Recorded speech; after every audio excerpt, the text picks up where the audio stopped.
കൊച്ചി പനങ്ങാട് പോലീസിന് നേരെ അതിക്രമം 7 പേർ കസ്റ്റഡിയിൽ. ഇന്നലെ രാത്രിയാണ് മദ്യലഹരിയിലായിരുന്ന സംഘം പോലീസിനെ ആക്രമിച്ചത്. മദ്യപിച്ച് വാഹനത്തിന് മുകളിൽ കയറിയുള്ള അഭ്യാസ പ്രകടനം ചോദ്യം ചെയ്തതാണ് പ്രകോപനത്തിനിടയാക്കിയത്.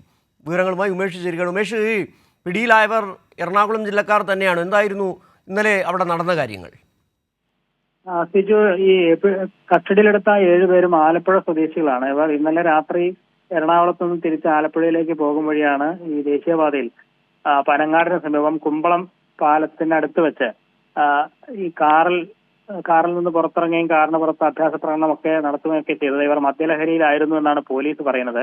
ഈ സമയത്ത് അവിടെ ഉണ്ടായിരുന്ന പനങ്ങാട് പോലീസ് ഇത് സംബന്ധിച്ച് ചോദ്യം ചെയ്തതാണ് ഈ യുവാക്കളെ പ്രകോപിതരാക്കിയത്. അതിനുശേഷം ഇവർ പനങ്ങാട് പോലീസ് സ്റ്റേഷനിലെ ഒരു SI-യെയും ഒരു സിവിൽ പോലീസ് ഓഫീസറെയും ഇവർ കയ്യേറ്റം ചെയ്യുകയും അത്തരത്തിൽ പോലീസിന് നേരെ ആക്രമണം നടത്തുകയും ഒക്കെ ചെയ്തു. അതിനുശേഷം പോലീസ് ഇവരെല്ലാവരെയും കസ്റ്റഡിയിൽ എടുക്കുകയായിരുന്നു. ഇവർ നിലവിൽ പോലീസ് സ്റ്റേഷനിലാണ്. ഇവരുടെ അറസ്റ്റ് രേഖപ്പെടുത്തി തുടർ നടപടികളിലേക്ക് കടക്കാൻ തന്നെയാണ് പോലീസിന്റെ തീരുമാനം.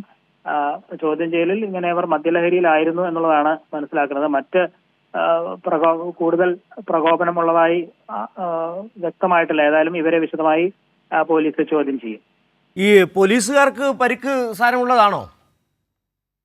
സിജു, സാരമുള്ള പരിക്കല്ല എന്നുള്ളതാണ്. അതായത് ആശുപത്രി പ്രവേശനം വേണ്ടിവരുന്ന തരത്തിൽ വലിയ പരിക്കുകളല്ല, ഗുരുതര പരിക്കുകളല്ല എന്നുള്ളതാണ് ഉദ്യോഗസ്ഥർ അറിയിച്ചിരിക്കുന്നത്. പക്ഷേ പോലീസിന് നേരെ ഇവർ അപ്രതീക്ഷിതമായി ഇങ്ങനെ ഒരു കയ്യേറ്റം നടത്തുകയും ഒക്കെ ചെയ്യുകയായിരുന്നു. അതിൽ SI-ക്ക് നേരെയും മറ്റൊരു സിവിൽ പോലീസ് ഓഫീസർക്ക് നേരെയുമാണ് യുവാക്കളുടെ കയ്യേറ്റം ഉണ്ടായത്. എന്നാൽ ഇവർക്ക് ഗുരുതര പരിക്കേൽക്കുന്ന സാഹചര്യം ഉണ്ടായിട്ടില്ല.